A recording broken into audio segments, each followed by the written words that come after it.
என்னோட பேர் ஸ்டீஃபனுங்க. என்னோட பிரதர் தான் இறந்து போனவர், சைக்ளோன் ராஜ். கடந்த 10 வருஷமா அந்த ஓனர்ட்ட தான் வேலை பார்த்துட்டு இருக்காரு. சரிங்களா. இந்த பில்டிங்ல வந்து 2 வருஷமா அவர்கிட்ட தான் அவர் கீழே தான் வேலை பார்த்துருக்காரு, ஃப்ளோர் மேனேஜரா. சரிங்களா. நேற்று இரவு 7 மணி அளவில் நடந்திருக்கு இந்த இன்சிடென்ட். 9:30 அளவில் வந்து எனக்கு ஃபோன் பண்ணியிருக்காங்க. அது வந்து இன்ஸ்பெக்டர் தான் கால் பண்ணியிருக்காங்க. சம்பந்தப்பட்ட நிர்வாகத்திட்ட இருந்து எனக்கு எந்த ஒரு ஃபோன் வரல. சரிங்களா. அது சம்பந்தமா இது வரைக்கும் யாருமே எங்கள்கிட்ட வந்து தகவல் கொடுக்கல. நாங்கள் வந்து ஸ்டேஷனில் தான் வந்து இப்போ இன்னைக்கு காலையில் தான் வந்து இறங்கினேன். இது வரைக்கும் ஸ்டேஷனில் தான் நின்றுக்கிட்டு இருக்கேன். சம்பந்தப்பட்ட ஓனரோ இல்லை அது நிர்வாகத்தில் இருக்கவங்களோ யாருமே வந்து எங்களுக்கு இது வரைக்கும் எந்த ஒரு தகவல் கொடுக்கல. சரியான முறையில் இதை வந்து விசாரித்து தக்க நடவடிக்கை எடுக்கணும். சம்பந்தப்பட்ட என்னுடைய அண்ணனுக்கு இழப்பு கண்டிப்பாக அதுக்கு எது காரணங்கிறத கண்டிப்பாக சொல்லி ஆகணும். எங்க அண்ணன் 4 பிள்ளைய வச்சு வாழ்ந்துக்கிட்டு இருக்க, சின்ன சின்ன பிள்ளைங்க. தகப்ப எங்கன்னு கேட்டால் சொல்றதுக்கு ஆள் இல்லை. கேட்டா நான் வந்து போன் பண்ணேன்னு சொல்றாங்க நிர்வாகத்துல இருந்து. நிர்வாகத்துல என்ன பண்றாங்க? நிர்வாகத்துல 10 வருஷம் என்ன புரிஞ்சுக்கிட்டு இருந்தீங்களா?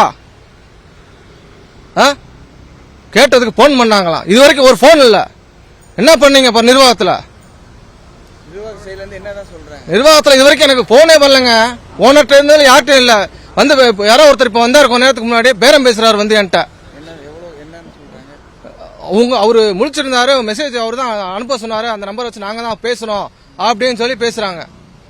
சம்பந்தப்பட்ட ஆள் இங்க தான் நின்றுகிட்டு இருக்காங்க. சரிங்களா. அதனால சரியான முறையில், அதாவது காவல்துறையினரோ எனக்கு அண்ணனோட டெத்துக்கு சரியான முறையில் ஆய்வு பண்ணி சரியான ரிப்போர்ட் கொடுக்கணும். இல்லைன்னா நாங்கள் வந்து போராட்டத்தில் ஈடுபடுவோம். ஏன்னா ஸ்டேஷன் முன்னாடியும் அரசு மருத்துவமனை முன்னாடி உட்காந்துருவோம், தர்ணா போராட்டம் பண்ணுவோம். இதுல எந்த மாற்று கருத்தும் கிடையாது. அதனால எனக்கு சரியான முறையில் விசாரிச்சு கொடுக்கணும்னு சொல்லி ஐயா முதல்வர் அவர்களுக்கு ஒரு ரெக்வஸ்ட் கொடுக்குறேங்கய்யா.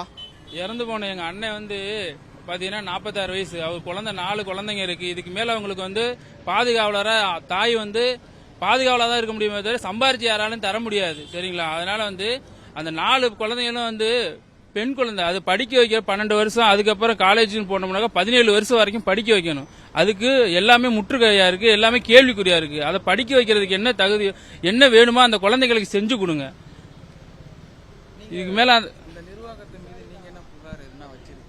இல்லைங்க, புகார் அப்படின்ற அடிப்படையிலன்னா அவங்க சார் சொன்ன மாதிரி கட்டுமான பணி வந்து சரியான முறையில் 100% வந்து கட்டுமான பணி இருக்குமா இல்ல, அது தொய்வு இருந்திருக்கிறது. வெளியில வந்து ஆப்போசிட்ல பாத்தீங்க அப்படின்னாக்கா அந்த மெட்ரோ வேலை நடந்துட்டு இருக்கு. ட்ரில்லிங் போடும்போது பாத்தீங்கன்னாக்கா அந்த நில அதிர்வு வந்து ஏற்பட்டிருக்கு. எதனால வந்து அந்த நில அதிர்வு ஏற்பட்டனால கீழே இடிஞ்சு விழுந்துச்சா இல்ல மேல அந்த கட்டடம் வந்து சரியில்லாதனால, அதாவது 100% வந்து சரியான முறையில் பூர்த்தி இல்லாதனால இடிஞ்சு விழுந்துச்சா என்னன்றது தெரியல. அதை சரியான முறையில் விசாரிச்சு அந்த குழந்தைங்களுக்கு எங்க அன்னைக்கும் என்ன செய்ய முடியுமோ அதை தாழ்மையோட கேட்டுக்கிறேன், செஞ்சு கொடுங்க. இன்ன வரைக்கும் எந்த நிர்வாகத்திலிருந்து யாருமே எங்கள்கிட்ட பேசவே கிடையாதுங்க. அந்த நிர்வாகத்தை வந்து 2 ஓனர் சொன்னாங்க. யாருமே இன்ன வரைக்கும் எங்களை கூப்பிட்டு பேசவே கிடையாது.